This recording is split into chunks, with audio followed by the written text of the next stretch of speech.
They're coming for us. Get them. Get them. They're coming in hot. I got one. Don't get cocky, kid. But it's a Pod Bros podcast. What do you mean it's a podcast? You haven't been shooting? They're all over the place. Well, no, but they've got all sorts of good shows like Pencil and Ink Reviews and The Guy Huddle and Players vs. Podcasts. I mean, was I supposed to? Yes. What? How many podcasts do they have?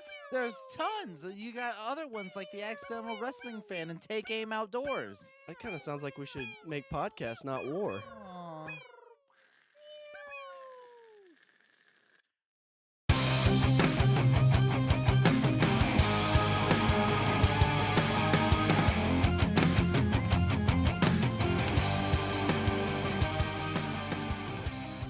What's up, everybody? I'm Richard. And I'm Shawn. And we're speaking the language of bromance.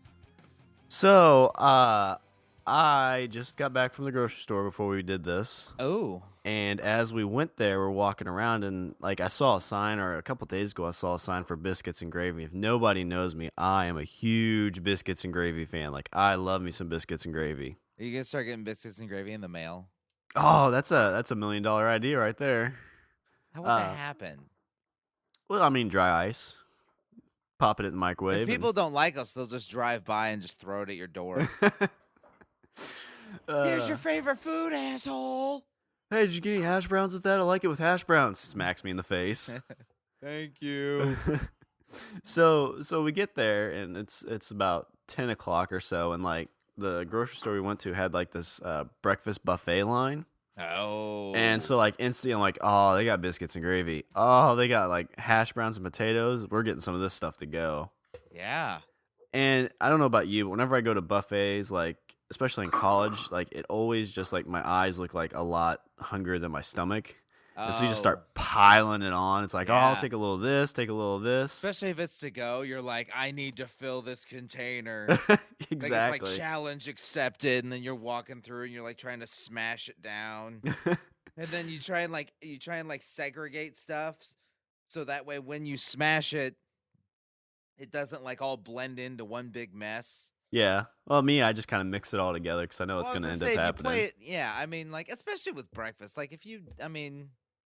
You can kind of throw, you could do, you could put a 2 biscuits in the bottom. You can throw hash browns in there. You can throw eggs in there, and then you just smother the whole thing in gravy. Oh, yeah. Because #Midwest. But so I just start piling all this in there, and it's an all-you-can-eat buffet. But the way this grocery store works is that if you take, because this happened before when Tiffany got their salad buffet. If you take it to go, they charge you by the pound. Oh God. Yeah. So the buffet is $4 or something. Even the salad buffet, it's $4. Yeah. But you get it to go, and you end up having a pound and a half, and it ends up being $10 or $15. Yeah. She went in one time to get a salad, and she's like, "Well, I'm gonna get this to go."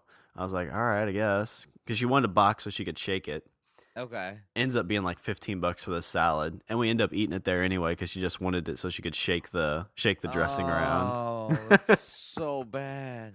Yeah, but so I get this breakfast, and it's $10 for mine. It's $6 for her. So I mean, it's not terrible, but still a bit more pricey for just breakfast. But we get home, and I demolish that thing, and I'm just miserable right now. Really? Yeah. Well, I got 4 biscuits. See, breakfast to me, I didn't know this, but back in the day, and when I say the day, I mean kind of horse and buggy kind of era. They didn't really have a lot of food. So what they would usually do is they would load themselves up at breakfast time and then work all day and then not eat and then just, repeat the cycle. Usually they only ate one meal and it was breakfast. That's why most food that you see for breakfast is not at all good for any part of your body. It's you just load yourself up on carbs and everything else. But the reason that is because most of the people that used to do that would do it and then burn it off throughout the course of the day because they're usually working in a factory or working a field or whatever. Yeah, I think that's kind of where we are in a society. Those breakfast is always the big meal of the day. But the problem is most people have more sedentary jobs where they're not, in a field for 12 hours a day or Right. that hard labor. Exactly. And not only that, like food's more abundant now, so you can you eat 3 meals.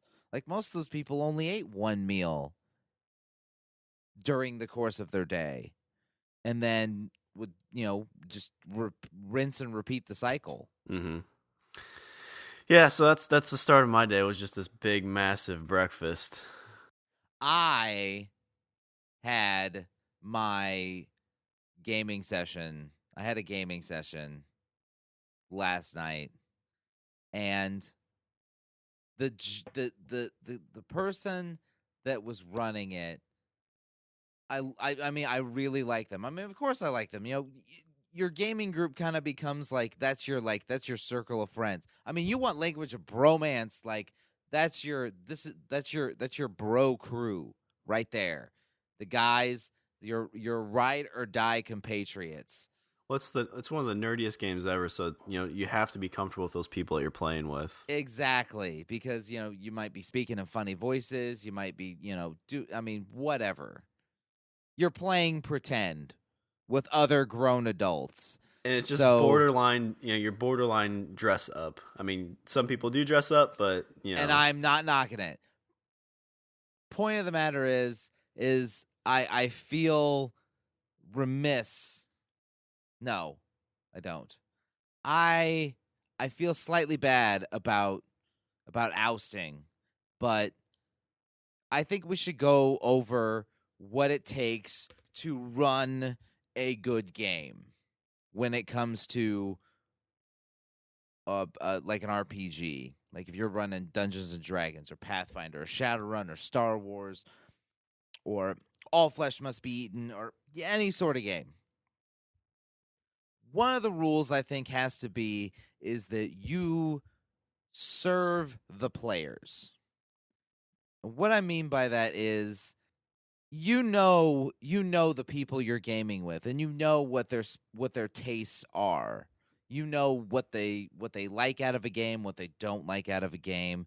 Are they big into combat? Are they big into role playing? Whatever. But you want to try and tailor your game to suit the needs of your group, because ultimately, like, everybody just wants to have fun, Yeah, I mean, it's one of those, like, whenever you talk to people about that don't play, there really isn't any winners or losers in this game. Like, there's no, like, I beat the DM, or, oh, the DM beat us. Like, it's basically just telling a story together and rolling dice, kind of the way I see it. Right. So, the ultimate purpose for you as the person facilitating the game is you are basically like the host for the evening in a manner of sorts. So, tailor your game to suit your players. If your players like a lot of combat, give them a lot of combat or whatever if the majority does. That being said, I will say obviously everybody's different. So you want to try and, usually you end up kind of having to mix it up a bit. So mix it up. Don't just, go from battle to battle to battle to battle to battle. Because honestly, I think that you're not serving the story. People get kind of bored, and if all you're doing is, constantly battling with not really any sort of plot in between, it's like porn. That works, right? Yeah, It's yeah, like porn. you like a little bit of plot. I mean, you like to know what's going on, how these two have met, Right. Why doesn't she have any money when the pizza man shows up? Like, Yeah, I'm all for, just having the pizza guy show up, but sometimes the TV needs to be broken before the TV technician comes in also. Exactly, yeah. So, yeah, and that's so I'm guessing what happened is it was just battle. It was, and then the game world that we were in, it got kind of odd, which I don't mind odd, Uh-huh. but I need to be explained to why it's odd. Was it like uncomfortable odd, or was it just like No, just like okay. it went into kind of like a steampunk kind of thing, Ah, I gotcha. which I totally wasn't prepared for. And so, like, coming from, like, I'm thinking medieval fantasy, and then all of a sudden, like, you know, robots and stuff start showing up, or, like steampunky kind of robots with like clockwork gears and stuff like that. I wanted it to make sense, but for some reason it didn't, and I didn't understand. But I mean, it made sense to the dungeon master because it's in his head. But I'm not also in his head, so I need something more. You need explanation. That's what I always worry about when I first started running those, is because like you can see this picture in your head, and it's almost like just directing a movie or doing anything like that. Like you really have to like communicate what you're seeing and make it make sense to the players. Like they don't have to see it exactly like you do, but they have to have a pretty decent idea. Right, right. And it's like, I mean, so number one, serve your players. You are the host for the evening, so you have to like be a good host. Tailor to your players' needs. Stuff like that. I mean, another thing I would say is you have to be adaptable. If something goes awry, if you don't you don't need to carefully structure a story, because you basically are providing a setting and characters. The story is created by the players. That's how I feel. Like if things are too rigidly structured, people are people, and you're not going to be able to plan for every single eventuality. Shit happens. So you gotta figure out how to roll with it. That's I mean, I always think that's really interesting because like you write a story and you're like it's that's one of the first things I kind of learned is like you're like okay they're gonna do this and they'll do this and they'll do this. And the first time you get in there, you're like, okay, you go to a bar, and they're like, okay, we want to buy drinks. It's like, oh, okay, you buy drinks. And like you're waiting for them to talk to like this one person, and they may Yeah, never even talk to them. exactly. And in like a lot of the DM books where they talk about that, they kind of tell you like it's, if they don't do exactly kind of where you're planning them, you can kind of lead them that way in other directions. Like maybe they leave the bar and they see a kid being chased by a something, and it leads Or them. they're getting followed by somebody, or Yeah, yeah. whatever. It's really kind of looking at it like if you want to associate with video games, like you can't be rigid like Mario Brothers was, like where you go from point A to point B because it's just not going to work. You want it more like a Grand Theft Auto or Or like Skyrim. Skyrim, Or yeah. basically like, I mean, you have to consider your players are the main characters of the story. You can't tell them what to do. They're the characters. All you have to do is all you do is simply facilitate their actions and provide consequences, good and bad. Yeah, 'cause if you don't if you if you if what the fuck was I gonna say? Yeah, well, because if you don't let them play the game, then they end up basically just rolling the dice for you. Exactly. Yeah, exactly. But I will say this is most of the encounters and story that there was, I would say that a lot of it was ad libbed, and I totally commend it to be able to just kind of wing it, because I don't think he was planning on doing anything, on having anything like ready, and he just kind of like had stuff ready to go for the entire evening, and I got to give kudos for that. Well, that's pretty cool. So he didn't come in planning this. It's probably an idea he had in his head and just That's ran what with I'm it. thinking. Yeah. That's what I'm thinking. I just wish that he would have noticed the the mood of the room and then kind of changed accordingly. That's my beef. But like I said, he's a great dude. And if you're out there, you're a great dude. And I So love you. did the room get pretty somber? Like, was it pretty quiet, or did it? I mean, like, was it noticeable that everybody was either not having a great time or? I would say it was noticeable to me. I don't know if it. I can't speak for anybody else. It just seemed like everybody was just kind of like, okay, well, we'll do this, and okay. It seemed like I mean, like we were kind of talking and bullshitting and whatnot, and the game was just kind of there going on while we were doing other things. So one of the situations where it's like, so it's your turn, Richard, and you're talking and not really paying attention. Like, Richard, it's your turn, Richard. Exactly. And you're it's like, oh, okay, what am I fighting again? It's like you're fighting this giant robot. It's like, oh, okay, wait, what game are we playing again? With a big male dick. I remember this one. All right, so we're gonna take on Loch Ness and. Gee, now that's interesting. Yeah, that's always the challenge with that. I know I haven't really been able to get to it for a bit, but I mean, there was about a 6-month period where I was trying to make up my own campaign, and it's a lot of work. Like when you're looking at finding the characters and building the story, and it's almost like when you run into those times where nobody's ready. It's almost like you just should have these like the pre-made campaigns just sitting there, and it's like, okay, we're gonna run this one and go from there because anybody can read it and go from there. It's easy enough. You can you buy a published adventure, you read through it, kind of make maybe some notes here and there, but all in all, everything's kind of set for you. The heroes are here. This happens. They react. You adjust. Move on. Rinse and repeat. They go to X place. X. Y happens. They get Z loot. You gotta love the loot. Everybody loves the loot. The gold, not like an actual loot, which is a thing. A musical instrument.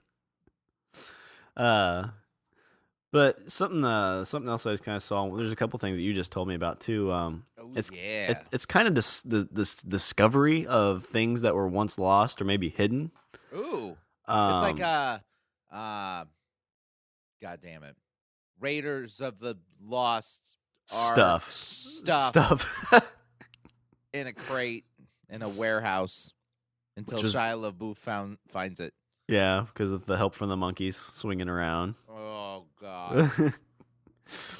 No, but I guess recently there was a sequel to Kill a Mockingbird, which I've never read. That was discovered. And also recently, there was a Sherlock Holmes story that was recently discovered.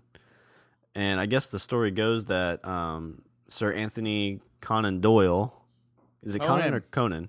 Conan Doyle. I guess he wrote this book and he was going to dedicate it to some bridge and help save the bridge. And so he gave the manuscript to some guy, and the guy just ended up putting it in his attic and just recently rediscovered it. Wow. And that's crazy to think about, something because you think of Sherlock Holmes, that's iconic. That's something that's, right? I mean, it's a story that's still being revised or, revived today. Yeah. It's timeless. Awesome. It's timeless, almost like, did you know they still make Scooby-Doo, brand new Scooby-Doo episodes? No, really? Yeah, I just saw that on Cartoon Network that they have brand new Scooby-Doo cartoons. But they have they're still 70s style. They're just updated looking characters, and the cartoons are updated. But it is they're still wearing their 70s style outfits. That's amazing. Wonder how long that cartoon's been running. I mean, that's 70 something. So you're looking at 40, 50 years. Dog and his pot smoking friend. Yeah. Like the Jay and Silent Bob of the cartoon world, except the dog talks. That's true. So you know what this party needs? Some doobie snacks.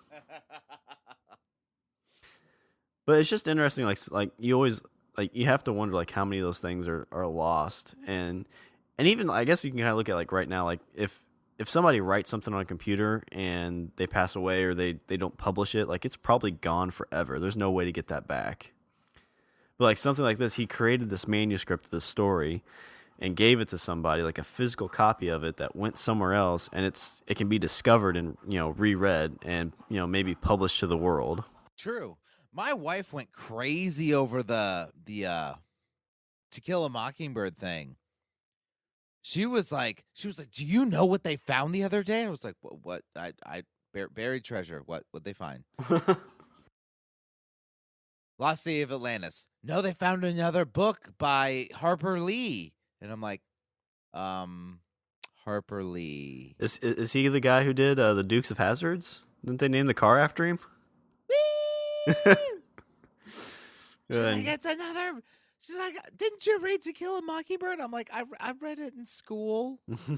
It was, required. Like, well, did you like it? I was like, and then in my brilliance, I'm like, I loved it. I loved it because I knew you would love it. She wanted to discuss it for hours, and you're like, yeah, so To Kill a Mockingbird. There was a bird that was mocking. Yes. That was murdered. And scene. They wanted to figure out who did it. And it was the same guys who killed the mice in the other book, right? Of Mouse and Men? That's the sequel to that, right? Right. It was Gatsby. Gatsby did it. He killed everybody. And there was Rosebud in there somewhere, right? Didn't that happen? It was a sled. And then Leonardo DiCaprio showed up and killed Gatsby. I'm king of the world, right? That one? That's the one we're talking about? It's all connected. It's the first Marvel universe, but the world's coming together. Fucking Harper Lee and... Hey, where you going, babe? Sherlock Holmes is figuring out who killed the Mockingbird. Well, I guess I'll just watch some TV. So I sleep on the couch now. I got a blanket yesterday, so things are looking up. Yeah. So she's big into To Kill a Mockingbird. She is. She this is one thing I didn't realize about her. I didn't realize that I knew she read the book, but I didn't know she was really super pumped about that book. And that the fact that now the author's coming out with a new one, it's supposed to be like a sequel, and the main character from the To Kill a Mockingbird, Scout, I guess she's supposed to be older. It's about like her as an adult. Okay. And I've never read the book, so I'm not real familiar with it. Well, she was telling me about the story, and she said that apparently this story that's going to be released, she wrote the author wrote before To Kill a Mockingbird. Huh. Okay. And the publisher wasn't big on the story and wanted kind of like a background kind of setting kind of thing. And so the author wrote To Kill a Mockingbird as it was the first. It was a prequel. It was the first prequel. To Kill a Mockingbird was episode 1, but good, apparently, and popular, and not mocked in popular culture. Although if it was released today, I'm sure it would be mocked in popular culture because everything's mocked in popular culture. So that's where I'm at. Harper Lee wrote a book. Yeah, it's good kind of. I really think that because you think about the girl with the dragon tattoo, the guy who wrote that. I think he did all 3 of them and then started on a 4th before he died, and none of them were published until after his death.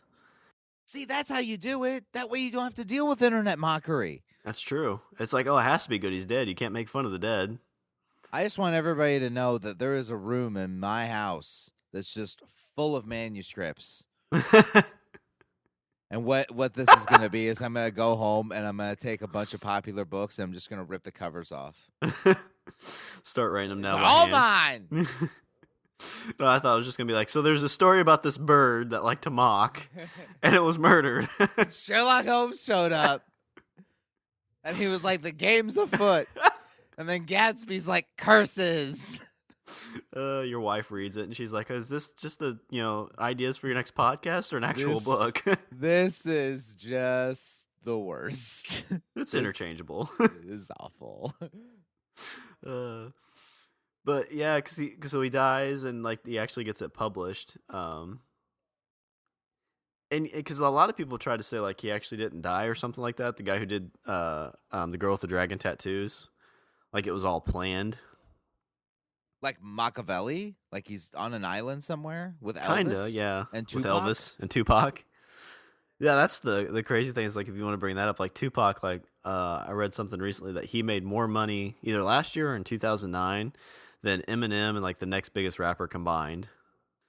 And I want to know who that money's going to. Is it who owns Tupac's library? Probably some recording studio, but It's probably like a recording studio, or I mean, people buy royalties or people buy like ownership rights to songs. I mean, you want to know, honestly, here's the thing. You want to know how Michael Jackson, how his estate has so much money?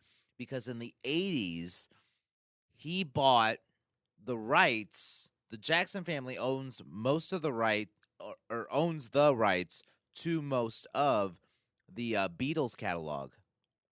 that's it's crazy to think about. I guess with music and like books and things like that, it's a little different because like if you own like a piece of art, like that kind of makes sense, I guess, because you're buying a physical, like a full physical thing. But to buy like the rights of music or like an character or things like that, that's what it just seems like. I can't Doesn't it grasp seem my head around skeevy, it. like to buy like the ownership of a song that you had absolutely nothing to do with? Yeah, and you're making money off of it just because you Yeah. bought it. Just because you apparently own it. I use my air quotes because pantomime is always good for a podcast. So I guess think about it this way though. It's like if somebody wanted to buy rights to episode 00 of Language of Bromance, would you sell it? No, because I have artistic integrity and hang on, I have it on paper. Moral principle. That's it. Moral principle. Okay. Because somebody offered us some money. Like I think it was actually it just covered my breakfast. So I'll do it for £1.50 of this breakfast buffet. I don't know, some guy in the street. He's like, hey. Okay, so I offered and he took it. But so now every time I listen to it, I got to give him $1. I'm like, man, I'm hungry. Hey, you, I got these podcasts. What do you say? How much you give me for a tour through your wonderful buffet here? What's a podcast? Not this again. So it's just kind of interesting, like that discovery of these things that are hidden, and I guess something to bring is like if there's a character or there's something that you would feel would be awesome to get rediscovered, or something that didn't exist that would be awesome to kind of tie things in. Like, is there any kind of story or any kind of movie or anything like that if they came out with would be like National Treasure? You mean? No, because I mean, like with To Kill a Mockingbird, it's a book. And this so other you're one, asking for like one specific thing. Is there one specific thing that would like change the course of a story? yeah. So like some movie, like maybe like if Star Wars, if they weren't ever going to make another Star Wars, and all of a sudden you found out that George Lucas actually would be a seventh if you're going in the line, but he actually made a fourth after Return of the Jedi. Like with something like that, like filmed it in his backyard. Yeah. It's just him playing all the characters. Exactly. And everybody hates my stuff anyway. Guess what? Luke died. He's just holding How a flashlight. you feel now? Bring on the hate mail. Like it's just this episode 4, and it's just him ranting in front of a camera. Everybody's pissed about the Jar Jar Binks. You know what? Let me tell you something. He's like drinking. He's like doing shots and crying a little bit. I love Jar Jar Binks. He reminds me of my mother. And you people feel the need to disparage my mother. I used to call her Jar Jar all the time because she loved jarring. That was her foods. name for me. She called me her little Jar Jar because she loved jars. And then you assholes come along and rape my childhood. That's what happened. I see these movies, People versus George Lucas. You know what? You're all against me. Why would you turn that around, huh? How about George Lucas versus the people? And the people are winning. They're winning. Why don't you people love me? He's got a Kleenex box. And then cries for like 30 minutes. Yeah, wiping his eyes with $1,000 bills.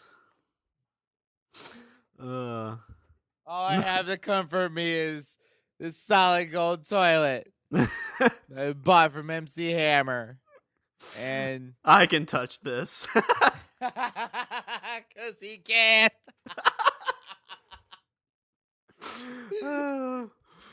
Oh, that'd be awesome. He's like, metachlorines was a great idea. I don't care what you said. It's science. Force is magic. Magic is just science that isn't proven yet. Yeah, you know what it is? Fucking, it's the Christians because they hate me. Just like He starts going in like a religious debate over Star Wars. Like he's in like for 3 hours. He's like, okay, I was gonna just make a 7th episode, but there's gonna have to be an 8th. So coming next fall. you know why? Do you know why I made them midichlorians? Because there is no God. That's what I tell my children. Does he have children? Yeah, he's got 2 girls, I believe. I know he has at least a daughter, but I think he has 2. Okay. I thought I heard like, because I know you always say like people love Star Wars but hate George Lucas. They do. And that's got to be just like the worst thing ever. Like you make this awesome story or, this universe that's awesome. And like, because then you said like he wanted to stop making movies because he's like, when I made them, people hated it. And they basically asked me, why'd you do that? Yeah. And that's well, yeah, fuck. He had a kind of a bad run because he did the 3 Star Wars, the prequels. And then he did the new Indiana Jones. Yeah. Which was pretty rough. It was. Poor guy. Luckily, I think he was just on as producer for that, right? Like, he didn't direct it. Spielberg directed it, I think. Right. Which, I think. So, I mean, there's plenty of fail to pass around there. Yeah. It's not all his fault. I don't know if he wrote it or not, but, I like crystal skulls and monkeys. You assholes. Knock the monkeys. First you disparaged my mother. Now it's the monkeys. My grandma loved monkeys. crystal skulls. My first pet was a monkey. I named him Shia. Here you assholes come along. I dreamt of Tarzaning through the trees with my monkey and me and little Shia. Living a life free from the oppression of you bastards. John the Booth saved me. Now I'm out of booze. He rings a bell. Somebody dressed as Jar Jar comes over. Thanks, Mom. Oh, that's funny. Floating in his pool the whole time while he's telling this story. I feel like this could be a whole separate podcast. You just do like a bunch of just make it like a little mini series, and just have it like George Lucas and like a George Lucas voice, which to me he always kind of sounded a little like Kermit the Frog. Okay, I don't know if I've ever heard him talk. But just have like a bunch of things. It's just him going on a rant about like midichlorians and Jar Jar Binks. And his directing style in general, THX 1138. Because I know he's responsible for Indiana Jones, Star Wars. Is there any other big franchises that he? I can't think of any. If there is, I've blacked them out. Gotcha. Well, because I mean, like even if you like, when I go back and watch like Indiana Joneses, like they're really like the Crystal Skull thing was rough, but I mean. There was one where, some dude was able to burn people's hearts. It was a cool concept. Like the whole Crystal Skull thing. Like those actually exist. The whole Crystal Skull, like, artifact, blah, blah, blah.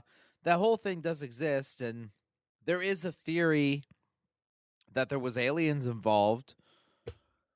I don't know where the hell monkeys came into play. Oh, but I mean, Yeah, I always wonder like who green lights that stuff, because I mean you had to have, there's a lot of processes they kind of like they brainstorm. It's like, okay, this is the idea we're going for, and then you're reading through the script and you're like, so Shia LaBeouf is swinging through trees with the monkeys, keeping up with this vehicle. It's like, yeah, let's do that. Yeah, It's like, that's all right. totally plausible. Or it's just like some big game where they're just trying to mess with people. So they're like, honestly, it's like, you know what it is? Like George and Steven, they were standing outside the meeting where they were about to pitch this, and they're like, let's just, like, I'm George Lucas and you're fucking Steven Spielberg. Like, let's just come up with the weirdest off-the-wall shit, and we'll just wait to see at what point they're going to be like, what the fuck are you talking about? And that just never happened. Well, Like, all right, so we'll have monkeys on the trees. And then all these executives that just are fucking scared shitless of both of them. They're like, yeah, great idea. Let's do it. The one dude How much do you need? 28 million? 58 million? Go for it. Holy shit, they're fucking buying it. The one dude raised his hands like, I'm not really following. This doesn't make sense. He's like, you know what? I think that guy needs to be fired. You're fired, Jim. Like, oh. After the meeting, it's like, yeah, you never look George or Steve in the eye. In fact, you can't call him George or Steve. Don't call them by name at all. Don't even talk to them. Just go away. Just say sir. Sir. Now on, you call them sir. Yeah, exactly. Like one guy is just like, that doesn't sound like a good idea for a movie. All the other executives are like, well, fuck this guy. I mean, do you want us? I mean, we'll fire him. What else? What else should we do to him? I mean, we're 20 stories up. We'll throw him out. We'll say he did it on his own. There's a window, and I mean, you can just look and watch him hit the ground. I mean, unless you want to, and I mean, we can stab him. How many times? Like 8, 10, 10. We've got life insurance policies on these guys, so we can use that to finance the monkey scene. We'll be good. Everybody wins, but everybody loses. Yeah. They walk out of the meeting. It's like, so Jaws 5, what's your ideas? This time, dolphins. I say we let him go.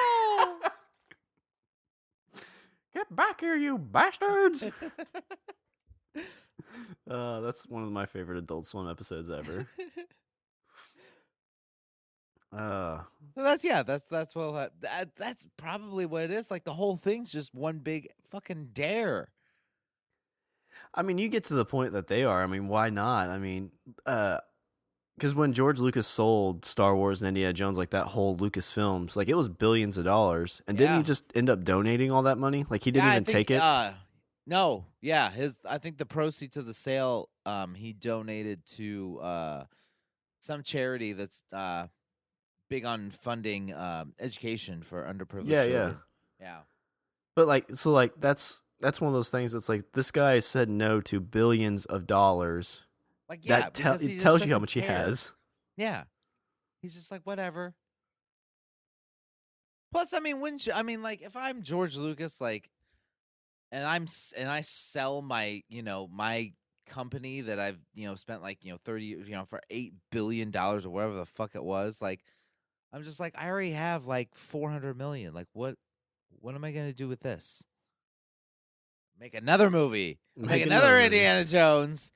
And this time we'll be in the Arctic and we'll have polar bears. Polar bears. Polar bears as far as the eye can see. And then there'll be underwater polar bears. No. Oh, yeah. No. And then we'll make them Nazis. Nazi polar bears. Because Indiana Jones hates Nazis. And guess what? We'll put in some Arctic snakes, so we'll tie it all together. This is the polar snake. The fourth one was Russians, though, wasn't it? Yeah. Oh, okay. Yeah, because that one was set in like 50s or the something? 50s, like early 50s. Cold War era. I remember hearing about that and thinking like, it's like, oh, they're doing a good job here because like they kept Indiana Jones at like the right age and the right time, so they didn't try to shoehorn him into. It's like, oh, well, here's Harrison Ford, 40 years older, but you know, it's only been 2 years since the last one. Yeah, I mean, I heard all that. I was like, okay, that's cool. And I cast Shia LaBeouf. I'm like, all right, I get it. I was like, I understand it, but I mean, whatever. I mean, the script will be okay. The It script was wasn't. not okay. It wasn't. It wasn't okay, Sean. It How wasn't okay at all. how big of an Indiana Jones fan were you when you were younger? Was it Um, I was. I mean, I don't think any more than anything else. I mean, yeah, I ran around in my dad's Stetson hat and hit people with like a tie That's awesome. and hummed the theme song to myself. I mean, didn't we all? Uh, No. I wasn't always a Uh, big Jones fan. I don't know why. I just never really got into it as much. One day, I was sitting in the living room and I hear this gigantic crash come from my bathroom. Uh-huh. And I was like, holy shit, what the hell was that? So I run into the bathroom, and this is what I find. I find the shower rod had been ripped out of the wall, like ripped out of the wall with great force. Shower rod's laying on the floor. The shower curtain is laying on the floor. Also laying on the floor is my son Jeez. with a fedora. All And right. I looked him up and down, and I said, "You were trying to be Indiana Jones, weren't you?" Yeah. What'd you learn, son? How'd that work out? Not very good. uh, See, yeah, so I mean, I think we all. I mean, you asked me how if I was like a fan, I would say like no, more of a fan than anybody else. I wouldn't call myself like a super Indiana Jones fan. yeah, I just kind of wonder. I mean, that's very like all the episodes never really tie. All the each of those shows were very like independent, kind of like James Bond movies. You know, you can watch one James Bond and then watch an older one, and you don't really miss a whole lot. Yeah. And I I mean, was, they're kind of loosely connected, but they're not. But they're self-encapsulated stories. I would say Temple of Doom was definitely a self-encapsulated story. It seemed like that one was even more separate than the other two. yeah.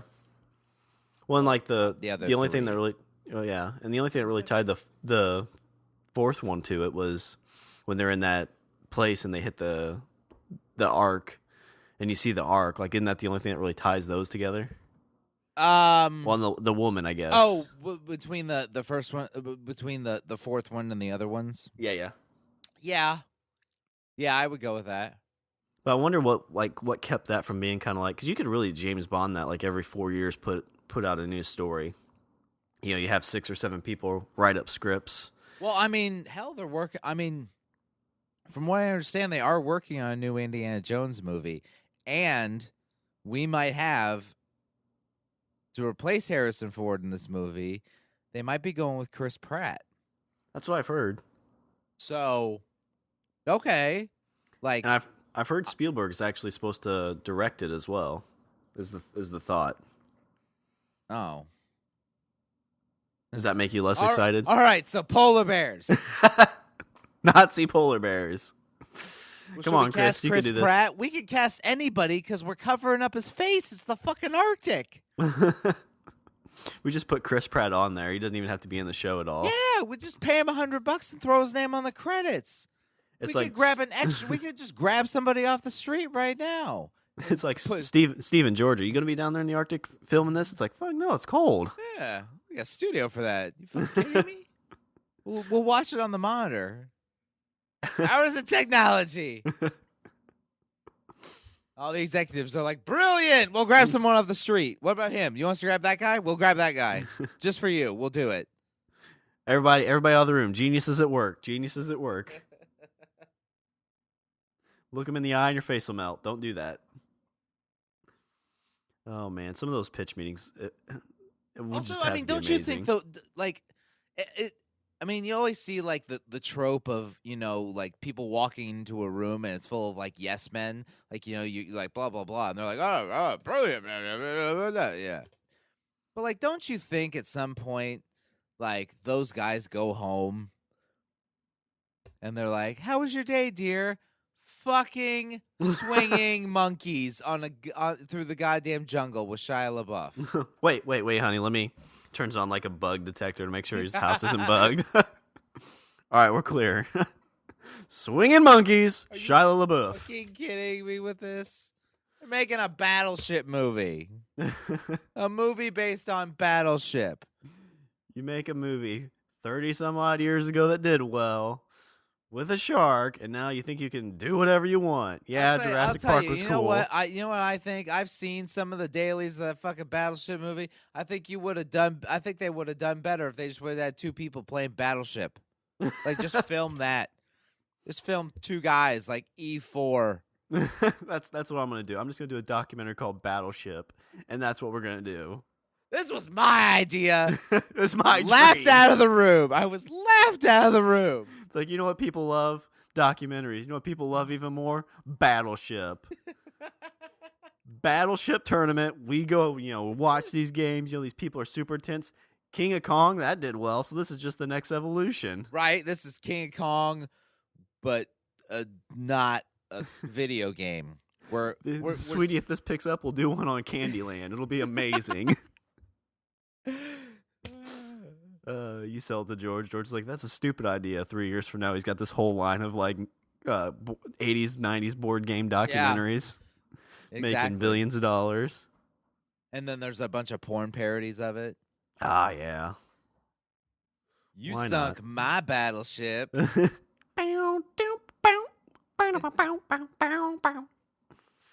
just people having sex, screaming numbers. B1. Gross. Don't get me started on Chutes and Ladders. Oh, man. I remember playing Candyland back in the day. That game was so easy to cheat at because you'd always put, like, there's some kind of princess one that took you, like, to the very last part of the board. Yeah. So you'd always try to time that just right. And the one time I did that, I was playing against my sister because she would always do that. That card had been bent, so she knew where to put it. And so, of course, I did that thinking I was going to be able to cheat and win. So I draw it, and I go all the way to the beginning. Like, my next 3 cards took me all the way back. Like, I got the Grumpy Grape or whatever. So that taught me at a young age that cheating doesn't get you anywhere. Karma is a bitch. It's so sad. I'll tell you what's even more sad, the fact that you remember it. Well, it was a very influential part of my life. The Candyland. The Candyland event of 1992. Damn you, Candyland!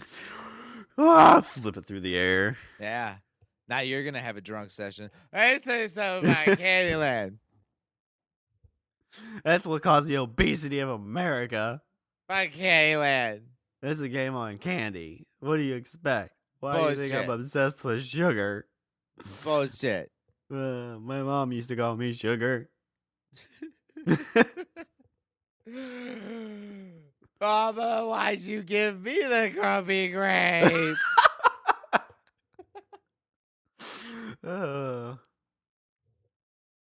I think, I just kind of I keep envisioning George Lucas just floating on a pool with like one stationary camera. Yeah. And credits rolling. He's just holding it. It's like, look. It's kind of shaking a little bit. Look here. Fucking Jar Jar Binks. This is my mom. Yeah. How do you guys feel now? Huh? Feel bad? Good. You know my dream? It. Indiana Jones. I wanted to call him Georgia Jones because that's where we used to vacation and I loved it. But no, I made consensus and said the studios can call him Indiana because friggin' Larry Bird was a big thing then. And so we call him Indiana Jones instead of Georgia Victim Jones. of circumstance.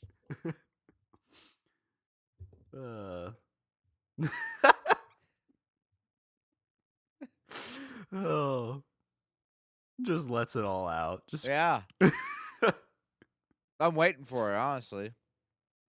I mean, the guy's got he's got a bunch of fucking money. He's not doing anything. Like, he's not making movies right now. He doesn't own a company. Like, what's he doing? I kind of, because you've heard the stories about like Prince and how he would like make his own documentaries and everything about himself. And Yeah. they put him in like a vault. Like that's kind of what I want to imagine George Lucas does now. He's got like these high end cameras, and he has people put in like different special effects. And he's just making all these documentaries of him like complaining about the fans and all the things that they didn't let him do for the movies that he wanted to. And he just puts it in a vault, and one day that's what we're gonna find is Like just he names all the Imperial soldiers, like, you know. after influential people in his Yeah. life. Oh man. This is Darth Dad. Darth Bastard Dad. I remember a time I was playing when I was like, "That's a lightsaber." He's like, "That's a stupid idea," but it You're wasn't. stupid now, you son of a bitch. Who's stupid now, Dad?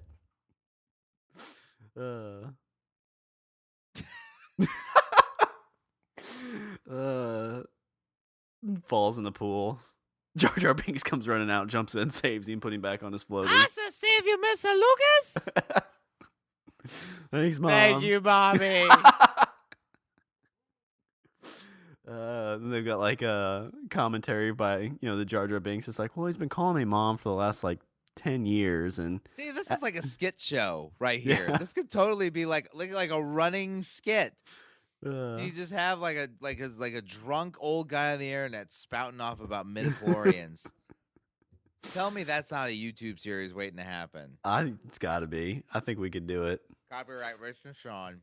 Richard and Shawn, Language Bromance, 2015. I'll save you, Mr. Lucas. Just get away from me. I want to die. He's just like laying in his he's got a dog bowl full of liquor, and he's just drowning in it.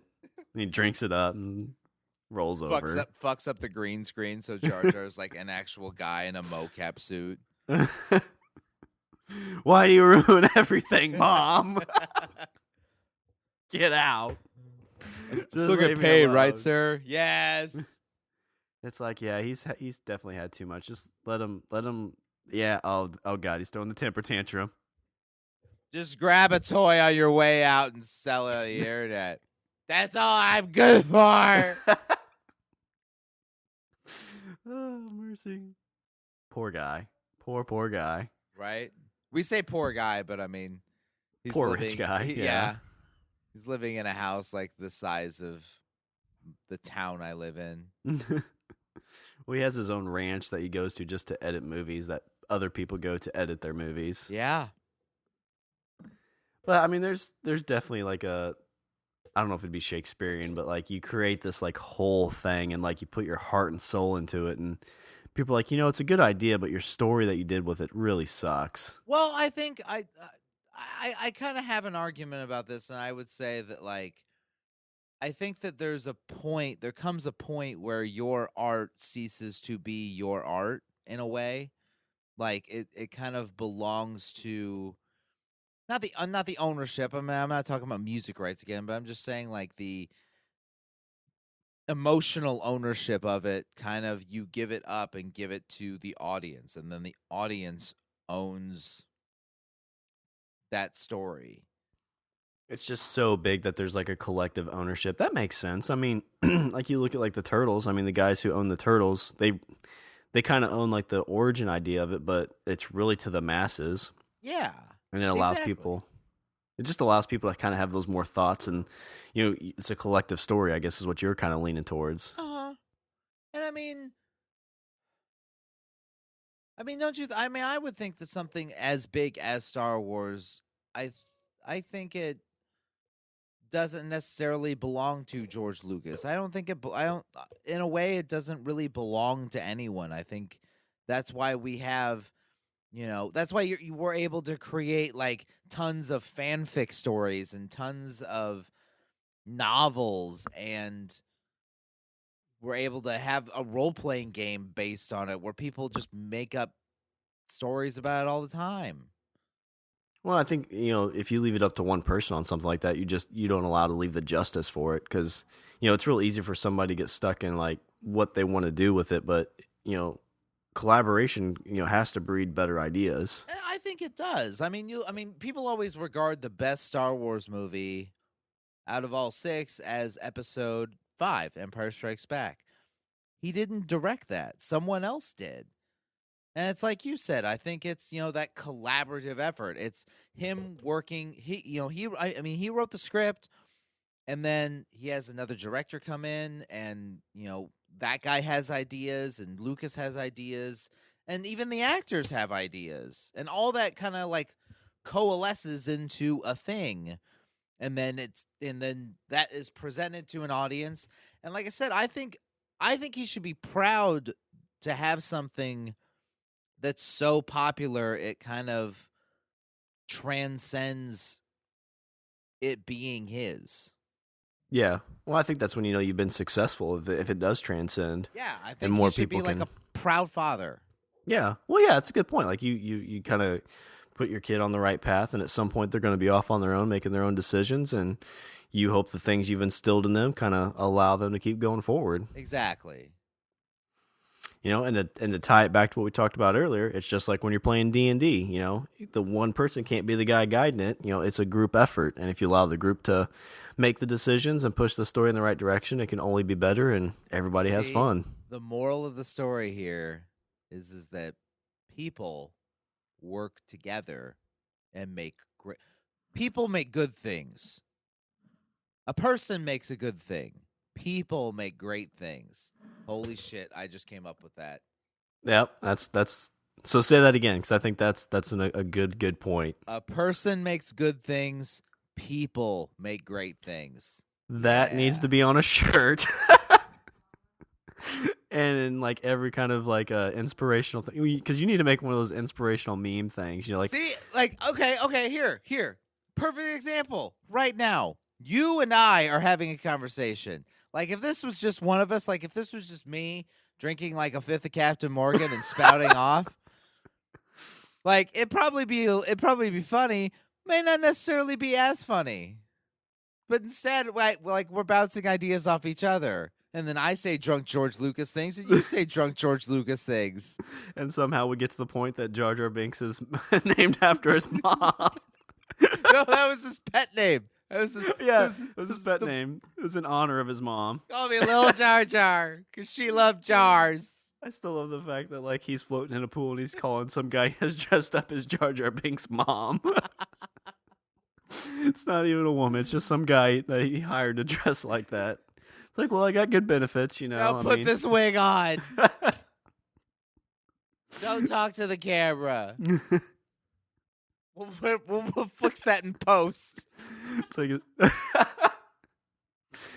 Steven Spielberg sitting in the back directing this whole thing because he's free at the moment. Brilliant.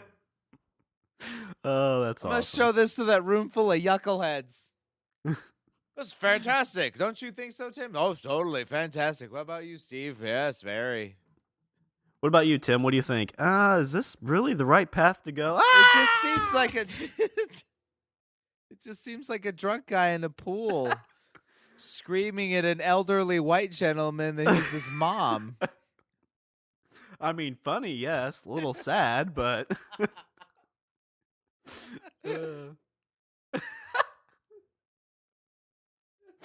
that's amazing. All right. Well, do you wanna tie this all in with some Richard's closing thoughts? While you may have all the money in the world, you sell a company, it doesn't necessarily mean anything. Money can sometimes buy happiness, but you just need it at the right time. Like if you need $15 to fill up a to-go box at a buffet, I mean that's great. But then I think that's a proper use of money. An improper use of money is to, go on drunken rants about how a Gungan is your mother. But money Whatever. can buy you the ability to have somebody dress up as a Gungan and act like your mother. Yes, it can. All right. Coming soon to YouTube. Well, you got to figure out a good title for this. All right. Well, I'm gonna do a little housekeeping. If you want to go to our website, we're languageofbromance.com. Follow us on Twitter. We're at languageofbro. Our email is eatthebeaver@languageofbromance.com. Like us on Facebook. Leave us a comment and subscribe on iTunes and Stitcher. And don't forget to check us out on the Pod Bros Network. Pod Bros, the best podcast site on the internet. Now. And there's a ton of new shows on there too. So There is. I'm like, I am flabbergasted. I am befuddled. I am betwixt. Because when we joined, there's like four different shows, maybe 5. Yeah, something like that. Yeah. Now there's close to 10 or so. So it's definitely growing. So check them all out. So, all right. Well, anything else before we close her out? No. All right. Well, that's all the bromance we have for this show. I'm Shawn. And I'm Richard. And I say we eat the beaver. Jar Jar Binks is my mother.